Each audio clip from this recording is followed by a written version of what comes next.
जनाब स्पीकर साहब, बिल्कुल शुक्रिया। आज जैसे सना बलोच ने बलूचिस्तान में चादर और चार दीवारी की तकद्दुस की पामाली पर जो हमारे ख़वातीन को गिरफ़्तार किया गया या बलोच पश्तून मुआशरे में उसकी सब निशानदेहियाँ सना बलोच ने की। मैं भी उसको इस फ्लोर पर इनकी मज़म्मत करता हूँ कि इनकी गिरफ़्तारियों की, कि हमारे बलोच मुआशरे में जहाँ भी बलोच हमारी जितने भी जंगें लड़ी गई हैं या इतने बड़े आफात भी आए, जहाँ हमारे ख़वातीन निकलते हैं तो वहाँ पे हमारे बड़े बड़े जंगें भी रुकती हैं। तो आज इस फ्लोर की तवज्जुह से जो गिरफ़्तारियाँ की गई, जो कराची में हमारे ख़वातीन गिरफ़्तार हुई या उन ख़वातीन जो एहतजाज कर रही थी उन पर लाठी चार्ज हुई, उनकी मैं मज़म्मत करता हूँ अपनी पार्टी की तरफ से, अपने ऐवान की तरफ से। यहाँ से एक मुश्तरका करारदाद जाना चाहिए सिंध गवर्नमेंट की तरफ कि हमारे ख़वातीन को आप प्रोटेक्शन देने के बजाय आप उसे घसीट कर डंडे और लाठियों के साए में उनको गाड़ियों में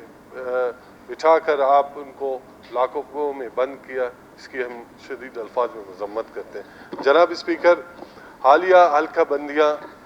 इससे पहले भी इस फ्लोर पे या इससे पहले भी जब इलेक्शन हो रहे थे तो ऐसे फ़िज़ा इस सूबे में कि हमारे हल्के बंदियाँ चेंज हो रही, तो उस टाइम भी जो कोर्ट्स ने आर्डर दिए या इलेक्शन कमीशन ने जो जिन पर आज हम मुंतखब होकर आए उन हल्कों पे, वो हल्के कल के नोटिफिकेशन के मुताबिक वो मेरा ख्याल उसमें आपका हल्का भी शामिल है, आपके हल्के को भी किसी और हल्के में ज़म किया गया है, तो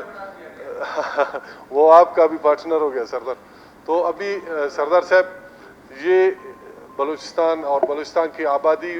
जैसे हमारे दोस्तों ने उनकी निशानदेही की सना बलोच ने कि हमारे हल्के बढ़ने चाहिए आबादी और रकबे की बुनियाद पे, तो हमारे हल्कों को बढ़ाने के बजाय हमारे पुराने हल्कों को ऐसे तोड़ मोड़ के कहीं ऐसे यूसी को भी नहीं किया जाता है। जनाब स्पीकर, हम सूबाई असम्बली के मेंबर हैं, अभी हम अपने वो फंड हम कहाँ लगाएं? जिन हल्कों से हम आए हैं अभी वो हल्के नहीं रहे, जिन जिन हल्कों में अगर हमने तजावीज़ उन हल्कों के दोस्तों ने हमें तजावीज़ भेजे थे, अभी हम परेशान है कि वो हम कहाँ लगाए। तो इस असम्बली के तवस्सुत से हम इस हल्का बंदियों की मज़म्मत करते हैं, इनकी शदीद अल्फाज में जो कानूनी जो ये हम उसको अपनाएंगे, हम हर फोरम पर इनके ख़िलाफ़ आवाज़ उठाएंगे। बहुत शुक्रिया।